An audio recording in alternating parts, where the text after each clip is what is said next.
오늘의 주요 뉴스입니다. 세차게 내린 장맛비로 수도권과 강원 내륙, 충청권 등에서 인명, 재산 피해가 잇따랐습니다.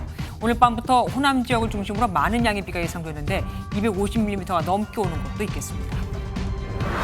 윤석열 대통령이 통일부 장관 후보자로 김영호 성신여대 교수를 지명하는 등 취임 후 사실상 첫 번째 개각을 단행했습니다. 대통령의 국정 철학을 잘 아는 이른바 윤심 차관들을 전면 배치한 게 눈에 띕니다. 대장동 50억 클럽 의혹을 받는 박영수 전 특검의 구속 여부가 이르면 오늘 밤에 결정됩니다. 박 전 특검은 영장 심사에 앞서 진실이 곧 밝혀질 것이라며 혐의를 거듭 부인했습니다. 경기도 수원의 영아 살해 사건을 수사 중인 경찰이 구속된 친모에게 영아 살해 혐의가 아닌 살인 혐의를 적용하기로 했습니다. 참고인 신분이었던 친부도 살인 방조 혐의로 입건해 피의자로 전환했습니다.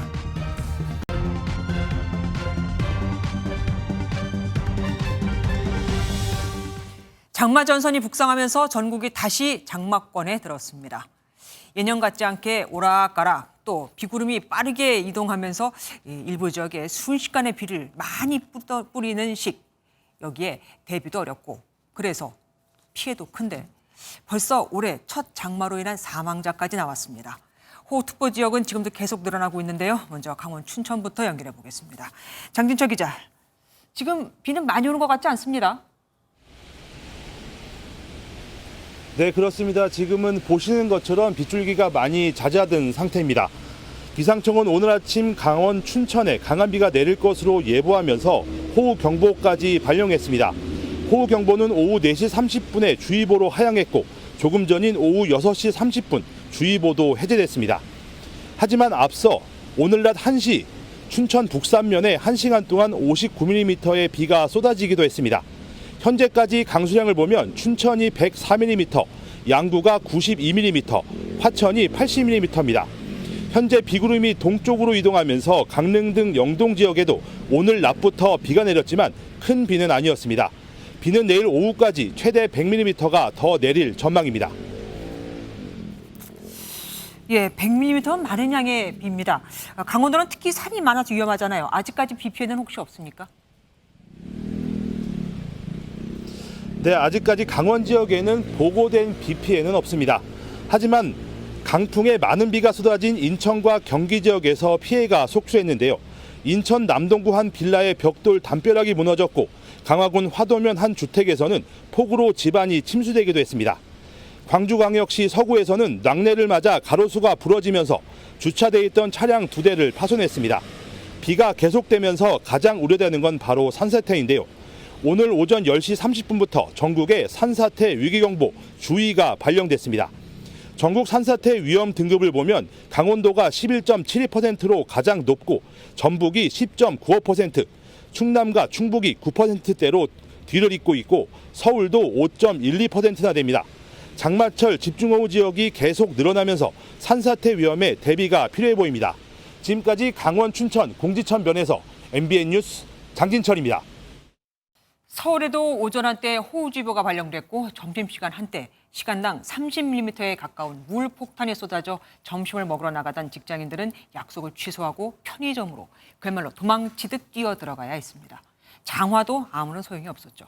곳곳에 50mm가 넘는 장맛비가 내렸습니다. 신영빈 기자가 보도합니다.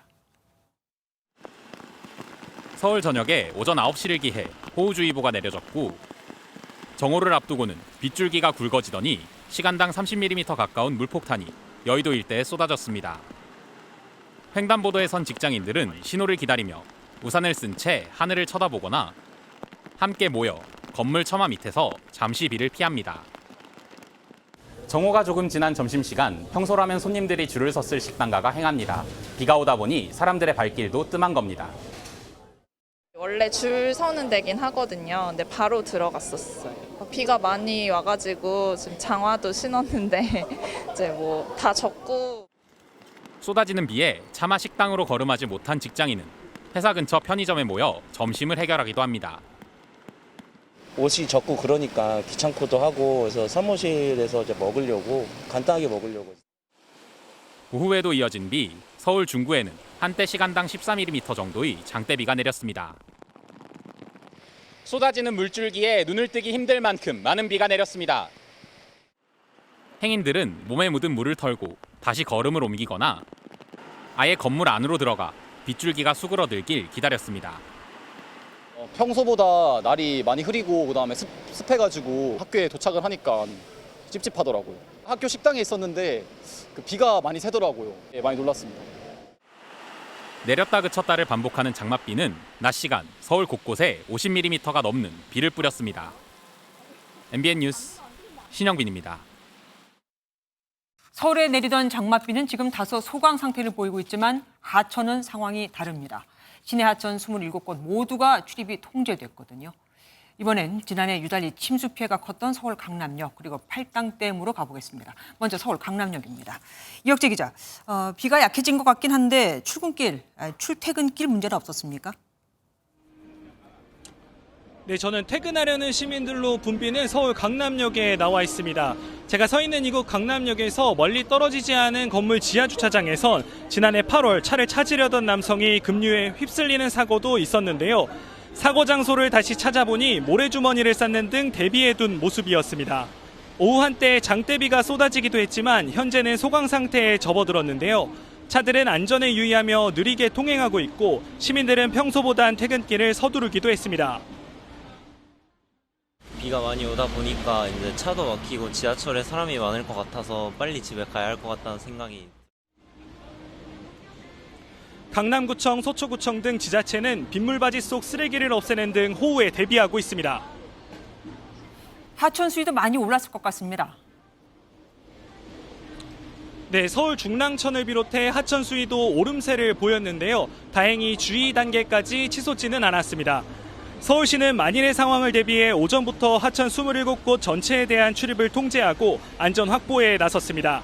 상습 침수 구간으로 통제되면 피해가 큰 동부간선 도로는 다행히 통제되지 않았지만 잠실대교 남단 부근은 물고임이 있어 통제가 이루어졌습니다. 지금까지 서울 강남역 인근에서 MBN 뉴스 이혁재입니다. 보신 것처럼 이번 장마 짧은 시간에 비가 집중되고 그 빈도도 늘고 있습니다. 기존의 장마 패턴과는 완전히 다르죠. 장마 전선에 서쪽에서 발달한 저기압이 영향을 미치면서 짐작이 어려울 만큼 비구름이 변화무쌍하기 때문입니다. 내일은 장맛비가 남부 지역까지 확대되는데 많게는 250mm가 넘는 곳도 있을 거라고 합니다. 최돈희 기자가 보도합니다. 가늘던 빗줄기가 갑자기 세찬 장대비로 돌변합니다. 천둥번개와 함께 국지적으로 강한 비가 집중돼 호우특보가 내려졌습니다. 날씨가 예측이 안 되다 보니까 우산을 갖고 다녀야 되는지 안 다녀야 되는지 그런 번거로움이 엄청 크고 일부 지역에선 초속 25m가 넘는 돌풍도 관측됐습니다. 붉게 보이는 강한 비구름이 수도권과 중부 지역을 지나며 시간당 60mm가 넘는 폭우를 몰고 왔습니다. 남부에 쏟아진 장맛비가 하루 만에 중부 지역을 뒤덮은 겁니다. 일정 기간 수일에 걸쳐 중부와 남부를 오르락 내리락거리며 내리던 전통적인 장마와는 다른 모습입니다. 북쪽 상층에 건조한 공기를 몰고 오는 저기압이 장마전선 주변을 주기적으로 통과하고 있는 데다 장마전선으로 많은 양의 수증기가 유입되면서 비구름의 위력과 이동 속도를 키우고 있습니다. 이번 장맛비 다시 남부 지역까지 확대됩니다. 전남과 경남에 호우 예비특보가 발령됐고 많은 곳은 250mm가 넘는 곳도 있겠습니다. 정체전선이 점차 남하하며 30일은 남부지방과 제주도를 중심으로 시간당 30에서 60mm의 돌풍과 천둥번개를 동반한 강한 비가 기상청은 곳에 따라 소강 상태를 보이는 곳이 있지만 대기가 불안정해 다시 강한 비가 내릴 수 있겠다며 기상정보를 자주 확인해달라고 당부했습니다. MBN 뉴스 최동입니다. 조금 전 연결해서 보여드렸던 서울 강남 지역은 지난해 피해가 컸던 이유가 바로 배수 문제 때문이었습니다. 그런데 1년이나 지난 지금 또 피해가 있을 것으로 예상이 됩니다. 왜냐고요? 아직도 배수 시설 공사가 덜 끝났거든요. 왜 그럴까요?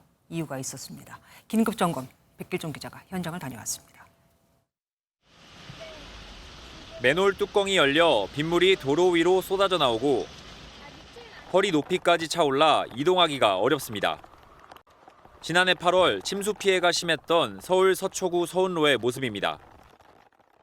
서초구가 배수관 신설에 나섰지만 몇 달째 공사가 제대로 이뤄지지 않아 땅에 묻어야 할 배수관은 가리개에 덮여 한 구석에 처박혀 있습니다.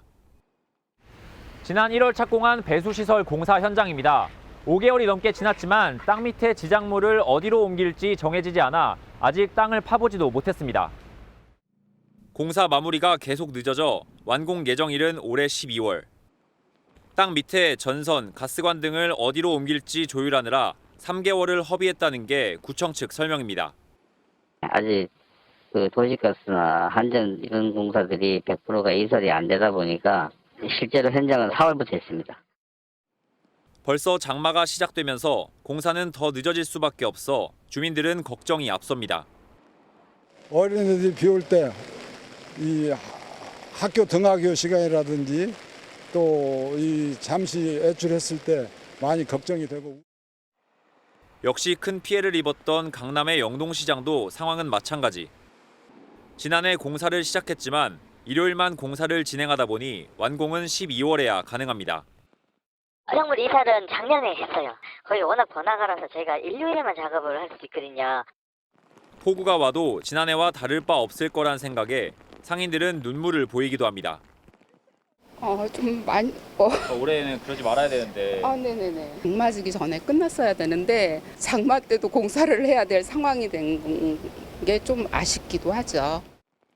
늦어진 공사 걱정에 혹시 있을지 모르는 공사장 사고 걱정까지. 주민들은 비 피해가 재발할까 노심초사하고 있습니다. MBN 뉴스 백길종입니다. 이번 장마 폭우로 첫 인명 피해가 발생했습니다. 전남 한평군에서 배수문을 열려다 물에 휩쓸린 60대 여성인데 이를 담당하는 농어촌 공사에선 이를 보지 못했습니다. 감시 카메라가 있었지만 지키는 사람이 없던 겁니다. 녹화도 안 되고 있었다네요. 정치훈 기자가 단독 보도합니다. 지난 27일 배수문을 열려다가 실종된 60대 여성이 사고 지점에서 1km 떨어진 다리 인근에서 숨진 채 발견됐습니다. 부부가 마을을 위해 수리시설 관리원으로 성실하게 일해왔는데 이번 폭우 때 아내가 변을 당한 겁니다. 마을에 수문을 담당하면서 우리 마을에서 본회장을 맡고 있습니다. 그런데 관리 책임을 진 농어촌 공사는 이들 부부가 보고 없이 나섰다며 책임 떠넘기기에 급급합니다. 미리 이렇게 수문 조작하겠다고 연락을 주셨으면 저희가 파악을 하고 있었을 건데 저희는 수문 조작하러 나가는지 몰랐습니다. 하지만 조금만 주의를 기울였다면 이들 부부가 수문 조작에 나선 것을 알 수 있었습니다. 폭우 때 배수문을 열려다 실종 사고가 벌어졌던 장소입니다. 보시는 것처럼 이곳을 24시간 동안 감시하는 농어촌 공사 CCTV가 달려 있습니다. 감시를 제대로 했으면 접근을 막아 사고를 예방할 수 있었지만 당시 근무자는 아예 없었습니다. 심지어 녹화 장치도 작동하지 않았습니다. 취재 결과 당일 오후 6시에 퇴근했고 호우주의보가 내려지고 9시에 비상근무 소집이 시작됐습니다. 그것만 쳐다보고 있으면 되는데 CCTV를 확인해야 될 것이 한두 개가 아니지 않습니까? 한 평만 해도 40개가 넘는데. 기상청 탓도 합니다. 주의보 정도 떨어질 정도의 비 예보가 있었으면 미리 상하근무를 해가지고. 뒤늦게 한국농어촌공사는 안전장치를 확충하고 수리시설 관리원의 단독 활동을 금지하는 등 재발 방지 대책을 세우기로 했습니다. MBN 뉴스 정춘우입니다. 다음 소식입니다. 윤석열 정부가 15명의 장 차관급 인사를 교체하는 사실상 정부 출범 이후 첫 번째 대규모 내각 인사를 단행했습니다. 그런데 그 면면을 보면 이른바 윤심 인사들이 대거 기용됐습니다. 12명의 차관 중 무려 5명이 대통령실 출신이거든요. 아무래도 장관은 인사청문회를 거쳐야 하죠. 장관급 인사를 최소화하는 대신 차관 인사를 대폭 늘린 겁니다. 이번 인사의 주요 포인트 신재우 기자가 짚어드리겠습니다. 통일부는 유일하게 장차관 인사가 모두 바뀌었습니다. 신임 장관으로 이명박 정부에서 통일비서관을 역임한 김영호 성신여대 교수가 지명됐고 차관으론 문승현 주태국 대사가 임명됐습니다. 김 지명자는 대북 강경파로 문 신임 차관은 미국통으로 분류됩니다.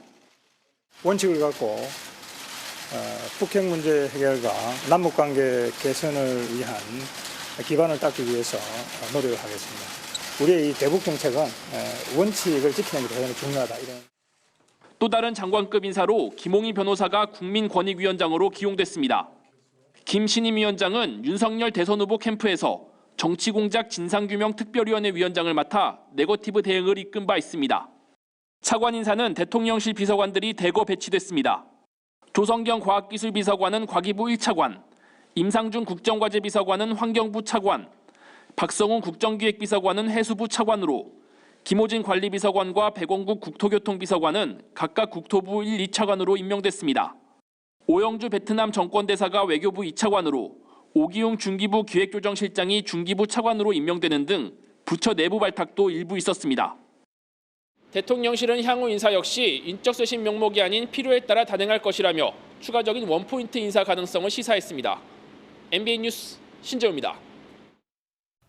이번 장 차관 인사에서 가장 눈에 띄는 사람은 역시 장미란 문화체육관광부 2차관입니다.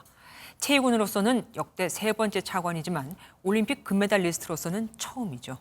온 국민에게 감동을 안겼던 역도 영웅이 체육행정 책임자로서 업적도 이어갈 수 있을까요?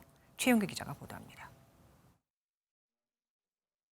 문화체육관광부 제2차관은 장미란 현 용인대 체육학과 교수입니다.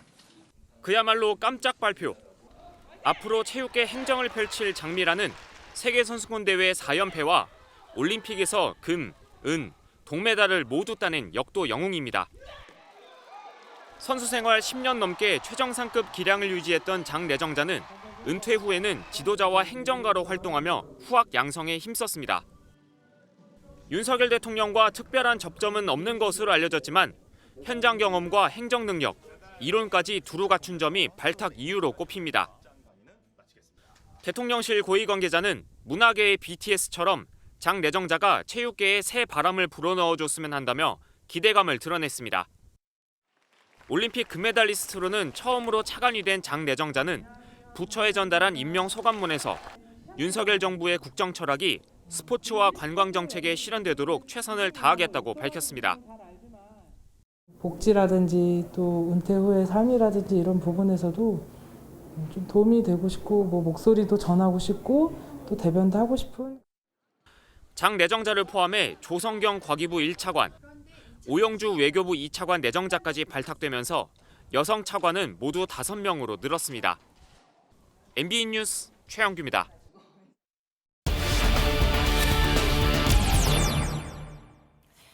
정치부 황재헌 기자와 오늘 인사의 숨은 뜻, 여기 더해 대통령의 메시지까지 더 알아보도록 하겠습니다. 황 기자, 네. 대통령실 비서관 5명이 한꺼번에 이 부처 차관으로 이동하게 됐습니다. 대통령이 이들에게 굉장히 강하게 지시한 게 있다면서요? 그렇습니다. 이제 차관으로 갈 대통령실 비서관들을 오늘 윤 대통령이 면담을 했습니다. 네. 여기서 약탈적인 이권 카르텔을 발견하면 과감하게 맞서 싸워달라 이렇게 말했습니다. 그리고 이권 카르텔을 깨는 게 우리 정부의 국정 운영 방향이라면서 이런 카르텔을 그냥 두고 정책을 발표해봐야 허무맹랑한 이야기다 이렇게 강조했습니다. 또 부패한 이권 카르텔은 늘 거친 그럴듯하게 포장돼 있다면서 부처에 가서 이를 잘 주시하라고 밝혔습니다. 불법적인 카르텔을 깨고 공정하고 상식에 맞는 제도를 만들어 나가는 것이 우리 정부가 해야 할 일이라고 강조했습니다. 완전히 대놓고 지금 얘기를 한 겁니다. 구체적으로 비서관들이 가는 부처에 어떤 이슈를 말하는 걸까요? 그렇죠. 이 차관들이 그러면 깨야 될 카르텔이 뭐냐. 네. 이 김호진 관리 비서관이 가는 국토교통부가 사실 핵심입니다. 이 노동개혁 이슈를 두고 이미 대통령이 카르텔이라고 이 건설노조에 대해서 얘기를 했었죠. 네네. 그래서 이 지원금 문제 그리고 건설노조의 수주 문제 이런 전면전을 벌여야 하고요. 그리고 이 과거 정부의 태양광 비리 이것도 대통령이 지목하는 카르텔 중에 하나입니다. 이 이슈들을 대통령실 출신이 가서 더 드라이브를 걸라 이런 뜻으로 해석이 됩니다. 네. 그리고 이 박성훈 국정기획 비서관이 가는 해양수산부도 역시 이 후쿠시마 오염수 문제를 적극 대응을 해야 하고요. 네. 그리고 임상준 국정과제비서관이 차관으로 임명된 환경부도 사드 환경 영향 평가를 무마했다 이런 의혹이라는 이 민감한 이슈를 가지고 있습니다. 이것들을 지적을 한 것으로 보입니다. 지금 들어보니까 진짜 만만치 않은 이슈들을 가진 부처들의 이 차관을 보내는 겁니다. 차관으로서 그러면 전문성이 떨어진다는 얘기도 있지 않을까요? 그렇습니다. 사실 이 국토부 1차관 자리는 부동산과 주택 정책에서 굉장히 중요한 이 고위 공무원입니다. 네. 그러면 이제 이 김호진 비서관에 대해서 이 부동산 전문가냐 이런 의문이 붙는데 네. 사실 전문가라고 보기는 쉽지 않습니다. 그리고 야당에서도 이 과기 대통령실 비서관이었던 조성경 과기정통부 1차관 역시 식량자원학과 신문방송학 이걸 전공하고 뭐 정책 분야로 에너지공학 박사를 받은 과기부에 가기는 부적격자다 이런 비판이 당장 나왔습니다. 네. 대통령실 관계자한테 물어보니까요. 대통령실도 뭐 이런 점 좀 알고 있지만 예를 들어 김 비서관의 경우 용산 이전을 실무에서 책임진 비서관이었거든요. 이 상당한 추진력을 보여줘서 일부 성공적으로 하지 않았느냐 이런 실행력을 국토부에 가서 발휘해주길 기대하는 것이다 이렇게 설명했습니다. 그리고 차기 방통위원장은 오늘 지명이 안 됐습니다. 계속 늦어지는 이유가 뭘까요? 사실 우리는 누가 지명될지 알고 있잖아요. 그렇습니다. 뭐 이동관 대통령실 대외협력특보가 사실상 내정됐으니까 인물보다는 시기의 문제입니다. 네. 사실 한상혁 전 위원장 임기가 7월 31일까지거든요. 네. 그리고 현재 위원장이 대행 체제니까 뭐 지금 지명을 해도 사실 굉장히 자연스러운 시기입니다. 네. 하지만 이 지명이 안 됐는데 이 대통령실 내부에서도 사실 굉장히 엇갈렸다고 합니다. 오늘 같이 발표하자는 의견도 상당했었다고 파악이 됩니다. 네. 뭐 하지만 이 KBS 수신료 분리 징수 같은 방송계 민감 현황이 지금 꽤 있지 않습니까? 맞습니다. 그래서 뭐 이게 마무리된 뒤에 지명을 해야 한다 이런 의견이 결국 대통령을 설득을 한 것으로 보입니다. 그러니까 부담을 덜어주자. 그렇습니다. 이 분리징수 건은 이 마지막 절차가 사실 국무회의 의결이거든요. 네. 그래서 지금 굉장히 빠르게 진행이 되고 있으니까 다음 달 중순 정도면 마무리가 될 것으로 보이는데요. 그 이후에 지명을 하고 인사청문회를 해야 수신료 문제로 덜 공격을 받을 것 아니냐 이런 계산이 있는 것으로 해석이 되고요. 또 이제 직무가 중단된 한 전 위원장이 자신이 낸 직무 집행정지 신청이 받아들여지지 않자 항고를 했지 않습니까? 네네. 그 결과도 보긴 봐야 한다 이런 네. 의견이 있었던 것으로 보입니다. 그러니까 아직 뭐 시간은 좀 남아 있다 이렇게 보는 거군요. 지금까지 황재영 기자와 함께했습니다. 지금 현재 법원에서는 이른바 대장동 50억 클럽 사건에서 50억 원을 받기로 했다는 혐의로 박영수 전 특검에 대한 구속영장 심사가 진행되고 있습니다. 곽상도 전 의원이 1심에서 무죄를 선고받은 뒤 논란 끝에 재개된 수사이니만큼 분기점이 될 것으로 보입니다. 서울중앙지법에 취재기자 나가 있습니다. 우정환 기자. 네, 서울중앙지법입니다. 예, 영장심사에서 검찰과 박 전 특검 측이 치열한 공방을 벌였다면서요. 결과는 아직 안 나온 겁니까? 그렇습니다. 오전 10시부터 시작된 구속영장 실질심사가 9시간이 넘은 현재까지 진행 중입니다. 이 심사에 앞서 박영수 전 특별검사는 법원에 출석하면서 모든 혐의를 부인하는 입장을 밝혔습니다. 진실은 곧 밝혀질 거로 저는 확신합니다. 자, 감사합니다. 주변인들은 혐의 인정하시는데 여전히 우리은행에 영향을 행사하신 적 없으십니까? 없습니다. 네. 법정 안에서도 박 전 특검 측은 혐의를 부인하면서 증거인멸이나 도주 우려가 없다는 주장을 한 걸로 전해지고요.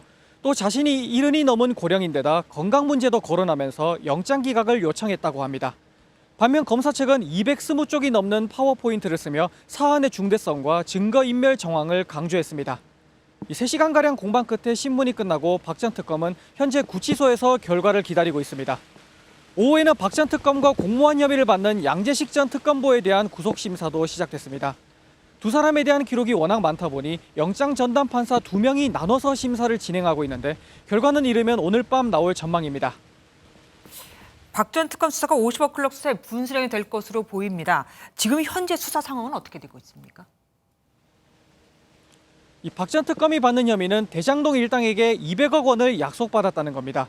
우리은행 이사회 의장일 당시 대출을 도운 대가였는데 이후 액수를 줄여 50억 원을 다시 약속받기도 한 혐의도 있습니다.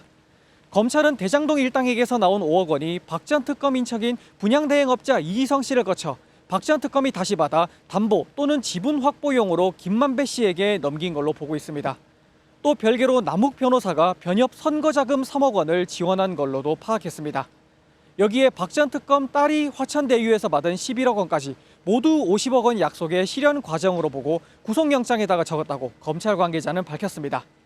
앞서 구속됐다가 1심에서 무죄가 선고된 곽상도 전 의원에 이어 박 전 특검 영장이 발부되면 또 다른 50억 클럽을 대상으로 한 수사에 탄력이 붙게 될 전망입니다.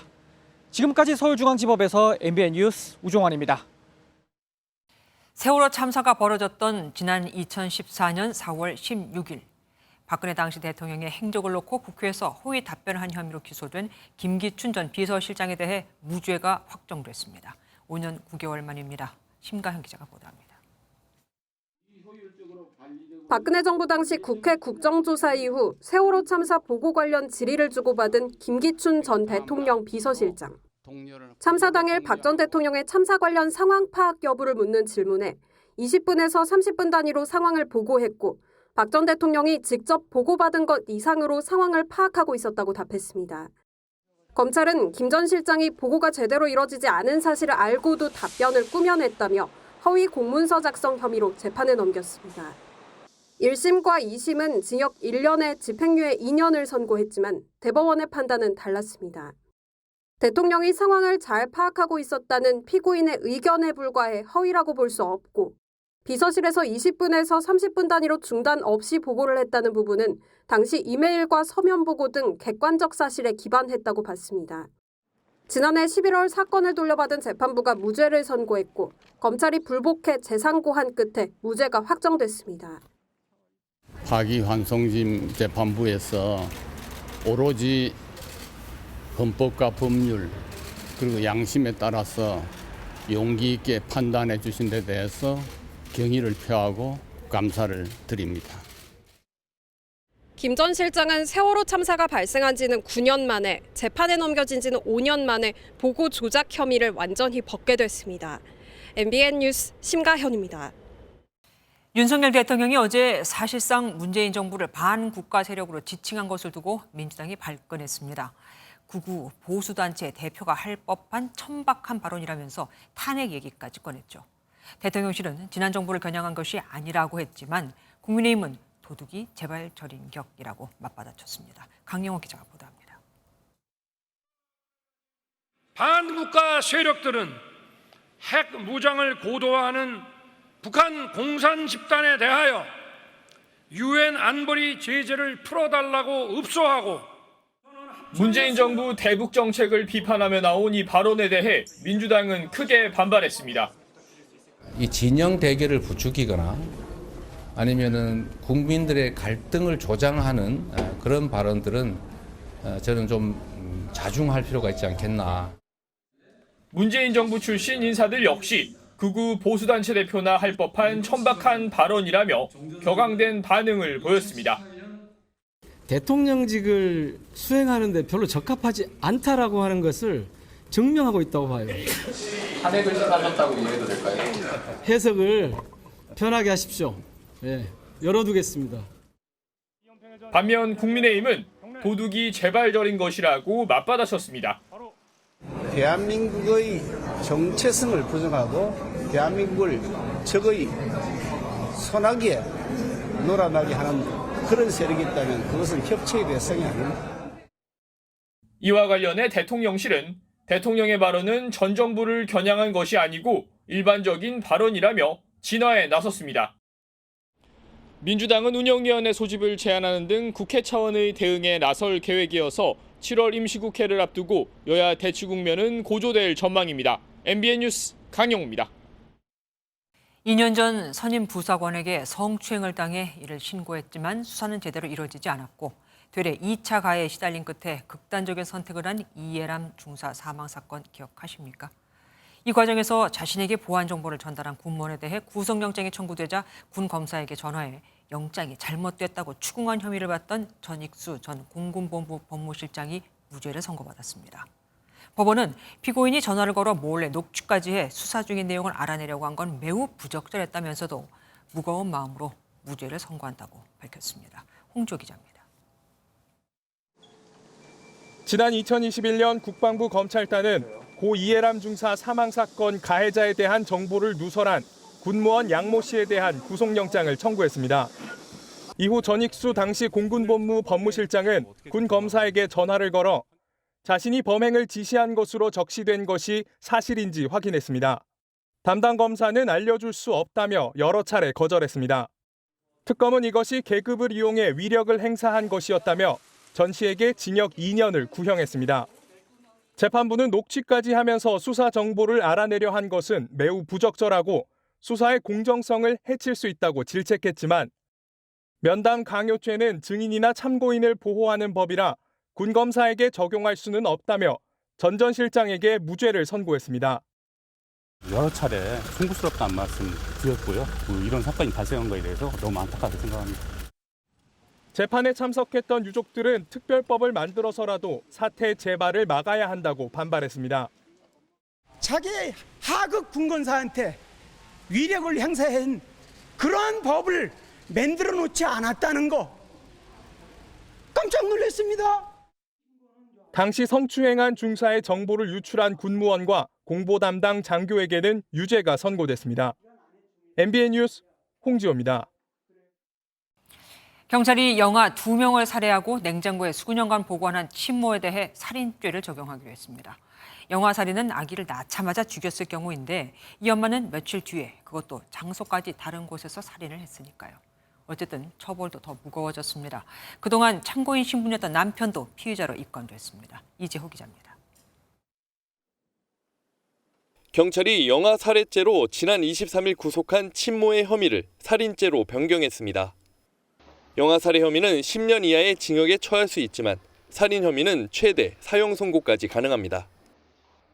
경찰이 혐의를 변경한 이유로는 친모가 분만 후 제3의 장소로 이동해 범행한 점과 2년 연속으로 동일한 범죄를 저지른 점을 고려한 것으로 알려졌습니다.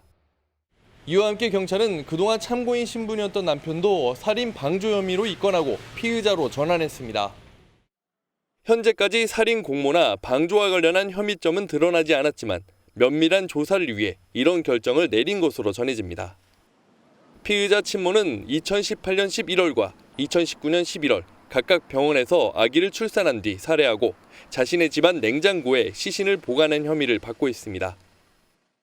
구속된 친모는 언론에 자신의 범행을 인정하며 살해한 아기들에게 미안함을 전하는 자필 편지를 보내기도 했습니다. 그러면서 엄마의 손길이 필요한 셋째 아이로 인해 자수를 하지 못했다고 밝혔습니다. 또 현재 남은 아이들이 학교도 가지 못하고 있다며 죄 없는 아이들이 잘 지낼 수 있도록 도와달라고 호소했습니다. MBN 뉴스 이정입니다. 산부인과에서 생후 닷새 만에 바닥에 떨어져 의식불명에 빠졌던 아영이 기억하십니까? 당시 아영이를 학대한 간호사는 징역 6년을 선고받았는데 아영이가 다른 4명에게 새 생명을 주고 3년 8개월 만에 세상을 떠났습니다. 눈을 뜨고 찍은 사진이 한 장도 없던 아영이는 영정사진 속에서도 눈을 감고 있었습니다. 박상호 기자입니다. 영정사진 속에서도 아영이는 눈을 감고 있습니다. 신생아실에서 의식불명에 빠져 눈을 뜨고 찍은 사진이 없습니다. 2019년 10월 부산의 한 산부인과에서 태어난 아영이는 생후 5일째 바닥으로 떨어져 두개골이 골절되는 중상을 입었습니다. 당시 간호사가 아이를 한 손으로 잡고 바구니에 던지듯 내려놓는 등 학대하는 장면이 CCTV에 그대로 남아 있었습니다. 아영이는 의식이 없는 상태로 3년 8개월을 버텨왔지만 결국 숨지고 말았습니다. 가해 간호사는 아영이가 숨지기 전 이미 징역 6년형이 확정됐습니다. 한 아이의 어떤 생명과 한 가정의 어떤 행복들을 파괴하는 상황에서 고작 6년이라는 것은 저희로서는 너무 짧다 이렇게 생각하고 있고 더 이상 아이 같은 아이가 발생하지 않도록. 엄마 아빠는 아영이의 장기 기증을 결정했습니다. 장례식 전날에도 아영이는 다시 수술대에 누워 4명에게 새 생명을 선물했습니다. 평생 듣지도 보지도 못하고 누워만 있었는데 다른 사람 보면서 조금 더 삶을 이어나가는 것도 좋지 않을까. 아영이의 장례는 사흘간 양산 부산대병원 장례식장에서 치러집니다. 작은 몸에 갇혀서 힘들었는데 이제 좀 자유롭게 날아다녔으면 좋겠다. 사랑한다. MBN 뉴스 박상호입니다. 고속도로 휴게소에서 화장실에 간 사이 내 차가 없어졌다. 심지어 그 차 안에 현금 1억 6천만 원이 들어있었다 하면 얼마나 황당할까요? 경찰이 차는 찾았는데 그 차를 운전해 간 사람도 또 돈 가방도 사라진 상태였습니다. 심우영 기자입니다. 휴게소로 승용차가 들어오고 60대 남성 2명이 내리더니 담배를 피웁니다. 함께 화장실로 간 두 남성. 그런데 한 명이 볼일을 보는 사이 다른 남성이 먼저 화장실을 빠져나옵니다. 빠른 걸음으로 차에 올라탄 이 남성. 일행을 버려둔 채 그대로 휴게소를 떠납니다. 뒤늦게 화장실에서 나온 남성은 당황한 듯 주차장 이곳저곳을 둘러보다 경찰에 신고합니다.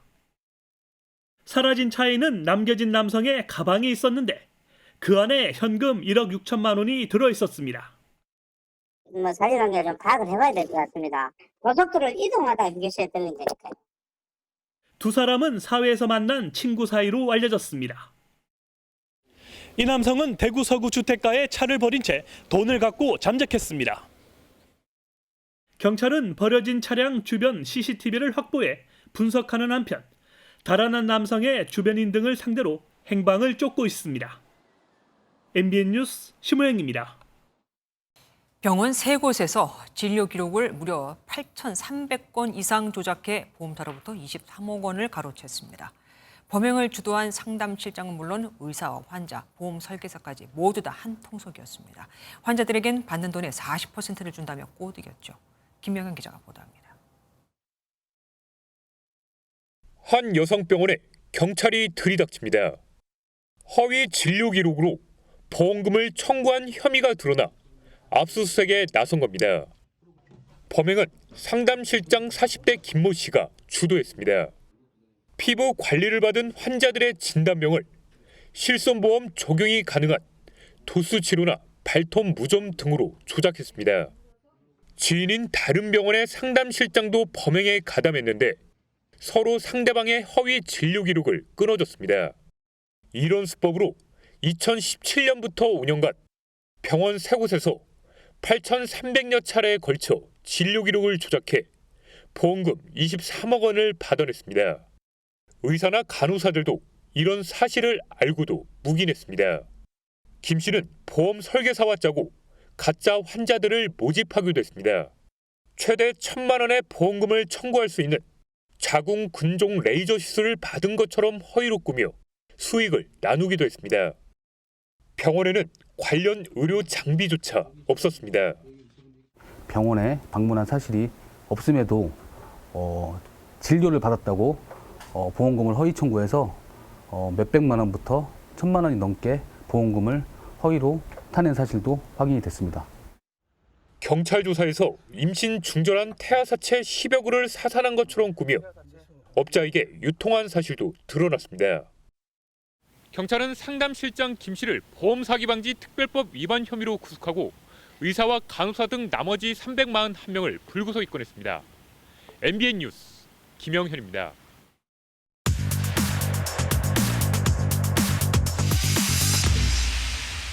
사회기자님 정태용, 한범수입니다. 첫 번째부터 보겠습니다. 갑자기 왜 CCTV를 가릴까요? 영상 보면 정 기자도 누가 잘못했어요 이러게 될 겁니다. 네. 자, 차 한 대가 이면도로를 지나고 있습니다. 하굣길이라서 아이들이 보이고 있죠.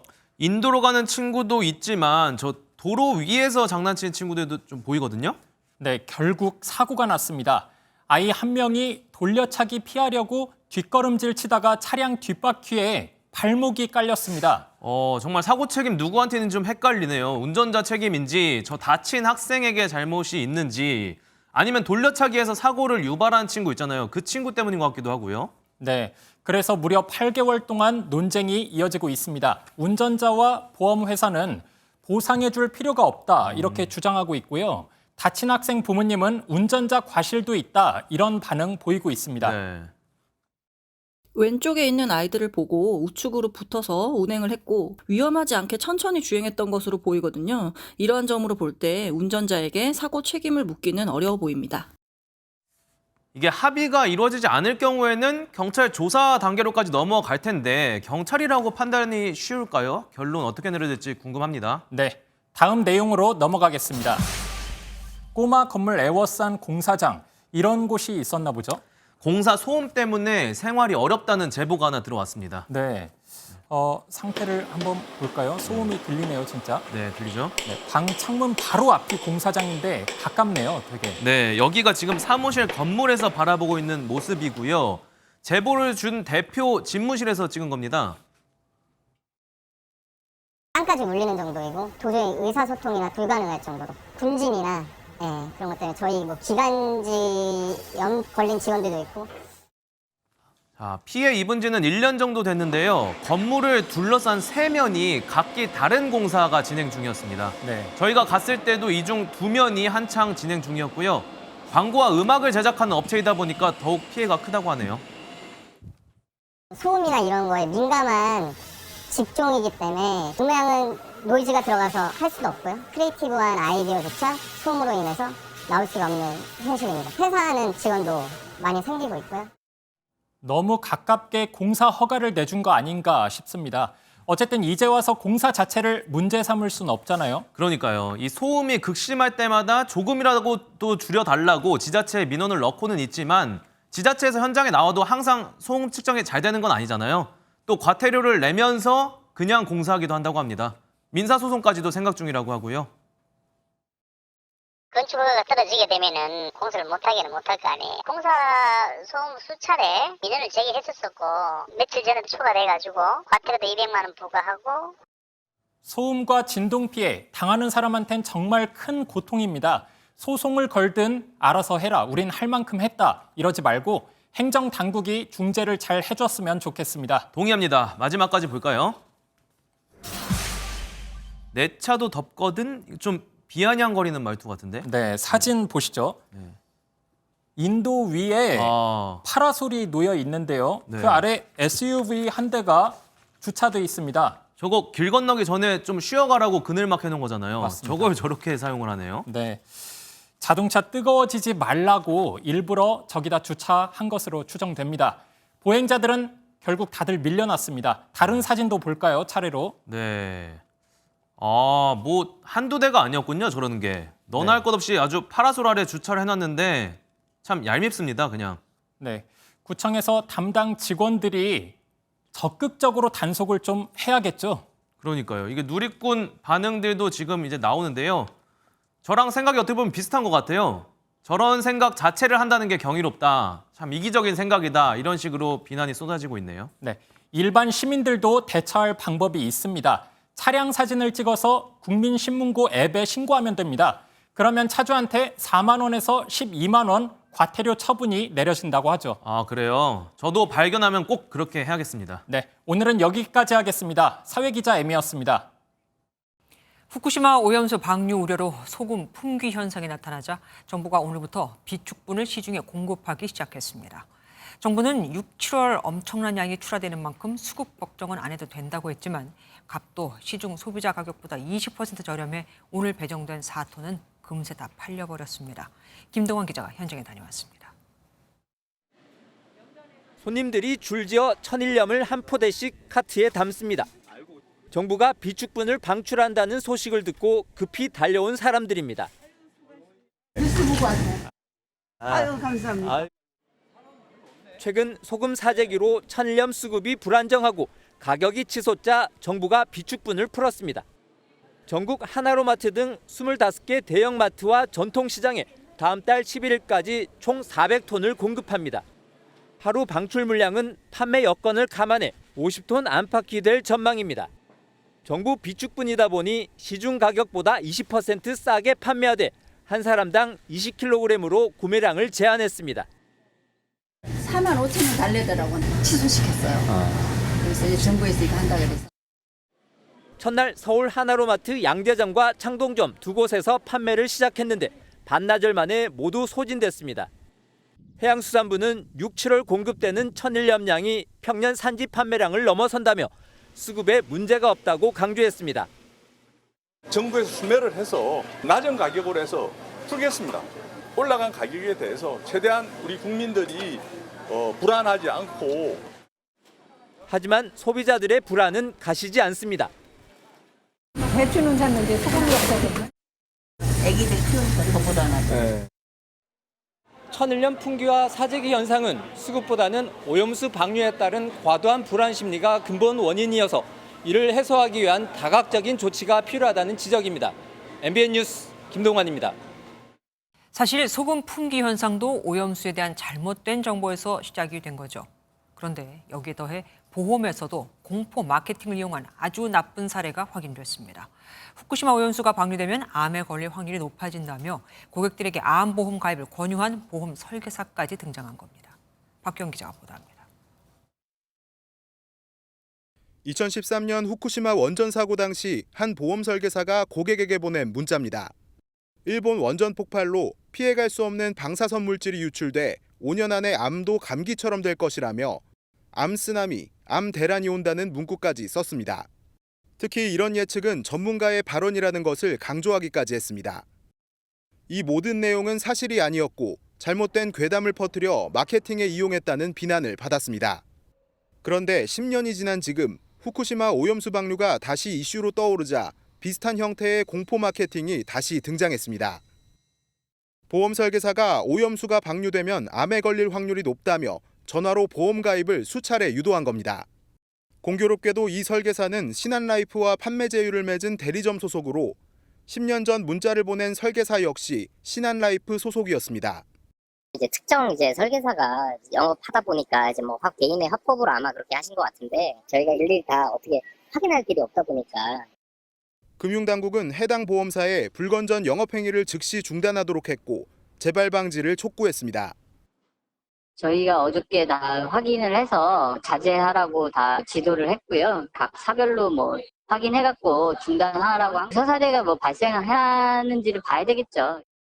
또 금융당국은 비과학적 사실을 근거로 소비자 불안감을 조성하는 영업행위를 면밀히 감시할 것이라며 엄중 조치를 예고했습니다. MBN 뉴스 박규원입니다. 얼마 전 한 세트에 3만 원이나 하는 프리미엄 햄버거를 줄 서서 산다는 소식 전해드렸죠. 그런데 여기에도 사람이 몰렸습니다. 한 개에 2,500원짜리 버거를 판다는 마트로요. 아주 비싸거나 아주 싸거나 고물가 시대 소비의 중간이 사라지고 있습니다. 유승호 기자가 보도합니다. 한 대형마트 매대에 햄버거가 가득 놓입니다. 한 개 가격이 3,000원이 채 되지 않습니다. 소비자들은 매진되기 전 이른 아침부터 해당 제품을 담습니다. 이른바 반값 치킨에 이어 반값 버거까지 등장하면서 가성비가 높은 제품을 찾는 소비자들이 늘고 있습니다. 지난달 외식 물가는 지난해 같은 기간에 비해 7% 가까이 올랐습니다. 높아진 물가 부담에 한정판으로 싸게 나오는 제품에 대한 소비자 수요도 커졌습니다. 워낙 지금 물가가 비싸잖아요. 가격이 저렴한 거 먹으면 좋죠. 늘어나면 좋죠. 저렴한 햄버거뿐 아니라 한 개에 2만 원에 달하는 프리미엄 버거도 영업 시작 전부터 매장을 찾는 오픈런이나 웃돈을 받고 되파는 현상까지 빚어지고 있습니다. 소비를 자랑할 수 있는 고급 제품 아니면 비슷한 품질의 가격은 아주 낮은 제품만 인기인 이른바 소비 양극화 현상이 곳곳에서 벌어지고 있습니다. 고물가에다가 경기도 안 좋으니까 다들 굉장히 절약적인 생활을 영위를 하는데 그렇게 살면 너무나 우울하고 그렇잖아요. 나를 위해서 럭셔리하게 아주 또 인테리어도 좋은 그런 프리미엄 버거를 먹는 거죠. 경기 불안과 치솟는 물가에 보상 심리까지 겹치면서 중간 없는 소비는 당분간 이어질 전망입니다. MBN 뉴스 유승호입니다. 우리나라와 일본이 자국 통화를 일정 기간 교환하는 통화 스와프를 8년 만에 다시 체결했습니다. 특히 이번엔 원화를 맡기면 달러로 받을 수 있게 됐죠. 화이트리스트 복원에 이어 통화 스와프까지 체결하면서 이젠 양국 간 경제 협력은 완전히 정상화됐습니다. 안병욱 기자입니다. 일본 도쿄에서 7년 만에 열린 한일 재무장관 회의. このような早いタイミングで開催することができましたこと大変喜ばしく思っております. 양국 정부 간의 관계의 정상화가 경제 정책 및 금융 협력 분야까지 완벽하게 확대되었다는 것을 상징적으로. 이 자리에서 양국은 지난 2015년 중단된 통화 스와프 협정을 8년 만에 체결했습니다. 통화 스와프는 양 국가가 미리 약정된 환율에 따라 서로의 자국 통화를 일정 기간 교환하는 금융 계약을 말합니다. 한국과 일본이 통화 스와프를 처음 체결한 건 지난 2001년으로 20억 달러로 시작했다가 이후 추가 협정이 이어져 2011년에는 700억 달러까지 불어났습니다. 하지만 2012년 이명박 전 대통령의 독도 방문 등으로 한일 관계가 경색되면서 2015년 2월 최종 종료됐습니다. 이번 통화 스와프 규모는 100억 달러로 과거와 비교해서는 적지만 원화를 맡기면 엔화가 아닌 달러로 받을 수 있다는 점에서 의의가 큽니다. 이번에는 이제 달러이기 때문에 금융 안전망을 추가적으로 확충 강화했다. 더 활용도가 높은 통화고 기축 통화니까.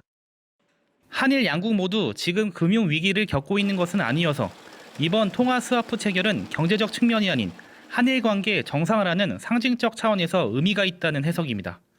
MBN 뉴스 안병기입니다. 수능 출제위원은 출제 경력을 밝히지 않겠다는 서약을 하지만 실제 사교육 현장에선 출제 경력을 내세운 명함 장사가 만연하죠. 어떻게 이게 가능했을까요? 기밀 사항인 출제위원 명단을 갖고 있는 평가원이 비밀 서약서만 달랑 하나 받아놓고 사실상 최소한의 모니터도 하지 않고 있기 때문입니다. 이러다 보니 지난 7년간 평가원이 적발한 위반 사례는 단 한 건, 이마저도 접수된 민원을 처리한 수준이었죠. 유호정 기자가 단독 보도합니다. 수능 출제위원 서약서엔 출제 경력을 노출하지 않겠다는 조항이 포함되어 있습니다. 2016년 이후부턴 이를 어길 경우 조치 불이행에 대해 하루 50만 원씩 책임진다는 규정까지 생겼습니다. 하지만 학원가에선 출제위원 경력을 내세운 이력 장사가 공공연하게 이루어졌는데 지난 7년간 평가원이 적발한 비밀유지 위반 사례는 단 한 건에 불과했습니다. 지난해 9월 국민신문고에 접수된 민원을 처리한 사례로 평가원은 출제 참여 사실을 언급한 영상 등을 삭제하라고 조치했습니다. 평가원이 직접 출제위원회 이후 활동을 모니터링하는지를 묻는 질문엔 해당 사항 없다고 답했습니다. 기밀 사항인 출제자 명단을 관리하는 평가원이 사실상 외부 제보에만 의지한 채 관리 감독엔 손을 놓고 있던 셈입니다.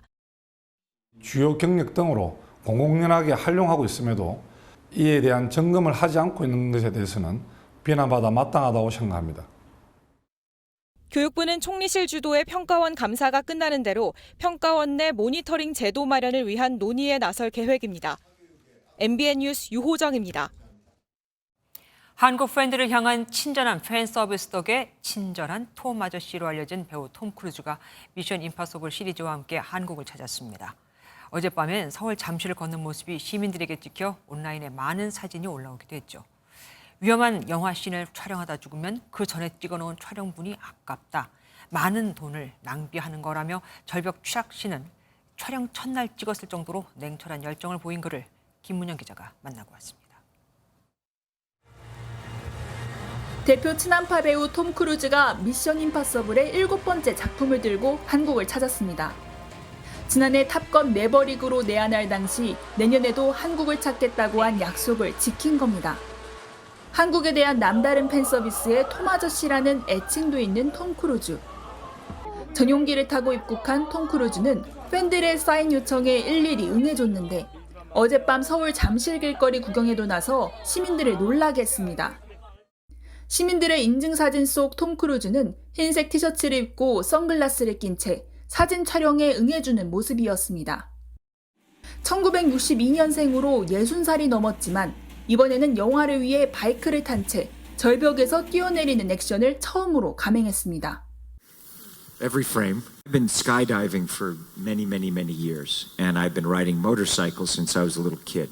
The final training was, I don't know, 5 months?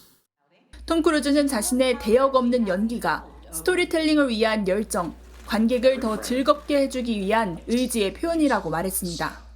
Yes, let me make this clear. It's not that I'm not scared, feeling that, and I like to confront, like I don't mind that. 톰 크루즈의 방안은 지난 1994년 뱀파이어와의 인터뷰를 시작으로 이번이 11번째로 한류 스타 중 최다입니다. MBN 뉴스 김문영입니다.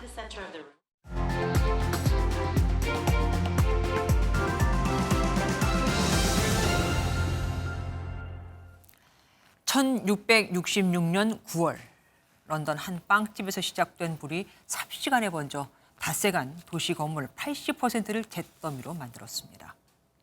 13,000채의 집이 불탔고 당시 인구 8만 명 중 무려 7만 명 이상이 노숙자 신세가 됐죠.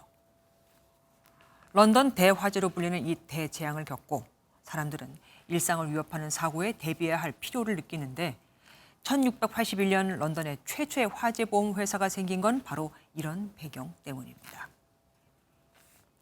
그런데 만일 보험사가 이런저런 이유로 보험금 지급을 미루거나 아예 주지 않는다면 어떨까요? 메리츠 화재는 2019년 7월부터 2021년 12월 사이 14건의 보험 계약에 대해 보험금 4,050만 원을 지급하지 않았습니다. 보험사들이 신주단지 모시듯 하는 약관을 어긴 거죠. 그나마 지급한 것도 보험약관에서 정한 기한을 최대 438일 영업일이나 늦춰서 주기도 했습니다. DB 손해보험은 2019년 8월부터 2021년 12월 사이 26건의 보험 계약에 대해 보험금 2억 6,200만 원을 지급하지 않았습니다. 가입자가 제출한 영수증에 급여로 기재된 수술이 성형수술에 해당하기 때문이라는 것도 있었는데 알고 보니 거짓말이었죠. 그런데 메리츠 화재에는 과태료 1,640만 원에 과징금 500만 원이, DB 선보에는 과징금 1,400만 원이 부과된 게 전부입니다. 보험업법에는 과징금 규정이 있는데 보험사가 지급할 보험금이 아니라 가입자가 내는 연간 보험료의 100분의 50 이하로 기준을 정하고 있거든요. 업계 입장에서는 그야말로 껌값이죠. 이러니 보험사는 굳이 제때 보험금을 지급할 이유가 없는 겁니다.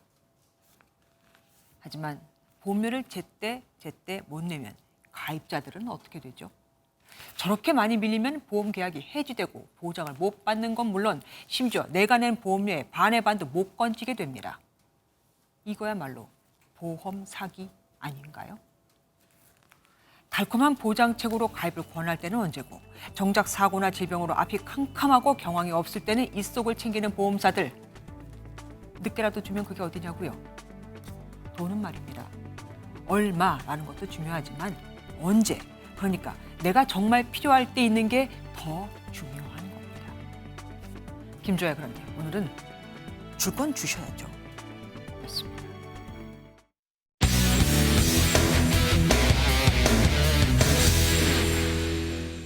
스포츠 뉴스입니다. 3년 연속 압도적 꼴찌였던 한화 이글스가 달라졌습니다. 젊은 선수들의 기량이 대거 올라오면서 18년 만에 7연승에 도전하고 있는데요. 이제 팬들이 화나라고 부르는 일이 없어지는 걸까요? 김한준 기자입니다.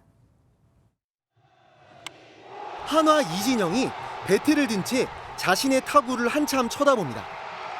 넉 점 차로 뒤지던 경기를 기어코 동점으로 만드는 투런 홈런이었습니다. 역전은 아시안게임 국가대표인 거포 3루수 노시환의 목. 높은 공을 밀어치며 우측 담장을 넘겨버립니다. 마무리 박상원이 9회를 틀어막으며 한화의 6연승이 확정됩니다. 한화의 6연승은 2019년 9월 이후 1371일 만에 처음입니다. 여유도 없었고 정말 눈 앞에 있는 것만 바라볼 때였는데 너무 오랜만에 한 것 같아가지고 기억이 가물가물합니다. 올 시즌에도 초반부터 꼴찌로 추락하며 카를로스 스베로 감독을 경질하고 최원호 감독을 선임했던 한화. 감독 교체 직후에도 고전했지만 외국인 투수 2명과 160km를 던지는 문동주 등 투수들이 각성하기 시작하면서 분위기가 바뀌기 시작했습니다. 90억 타자 최은성이 중심을 잡자 노시환, 이진영, 김인환, 문현빈 등의 기량이 한꺼번에 올라가며 타선까지 무서워졌습니다. 이제 한화는 2005년 이후 18년 만에 7연승에 도전합니다. 7연승이 끝이 아니라 좋은 기세 이어가서 10연승이든 가을 야구든 항상 할 수 있게끔. 만년 꼴찌 한화의 반등. 팬들은 더 이상 화낼 일이 없어졌습니다. MBN 뉴스 김한준입니다. 현재 동쪽 지역을 중심으로 다소 강한 비가 내리고 있습니다. 지금 경북 문경 등지에는 시간당 40mm 이상의 장대비가 관측되고 있는데요. 이에 따라서 일부 중부와 전북, 경북 북부 내륙으로는 호우주의보가 발효 중이고요. 앞으로의 특보 지역은 점차 확대되겠습니다. 특히 강한 비가 집중되는 시점을 보시면 중부지방은 오늘 밤까지, 남부지방은 내일 낮까지, 제주 지역은 내일 아침부터 밤까지 시간당 최대 60mm의 비가 마치 퍼붓듯 쏟아지겠습니다. 이미 많은 비가 내린 호남과 제주에 또다시 250mm 이상의 호우가 예상됩니다. 경남권에도 150mm 이상, 강원 내륙과 산지, 충북과 경북 북부 내륙에 100mm 이상, 그 밖의 지역에 20에서 많게는 80mm의 비가 더 내리겠습니다. 이 비는 내일 중부지방부터 그치면서 서울이 30도, 대전 28도 등으로 다시 무더워지겠습니다. 남부지방은 부산이 26도에 그치면서 오늘과 비슷하거나 약간 더 낮겠습니다. 다음 주 화요일과 수요일 또다시 전국적으로 장맛비가 내릴 전망입니다. 내셨습니다. 안녕하세요. 김주하입니다. 공정하고 신속한 MBN 뉴스, 유튜브를 통해서도 만나보실 수 있습니다. 특히 더 많은 뉴스와 라이브를 보고 싶으시다면 오른쪽을 눌러서 구독하시면 됩니다. 어렵지 않죠? 빠르고 정확한 뉴스로 계속 찾아뵙겠습니다. MBN 뉴스를 시청해주신 여러분 고맙습니다.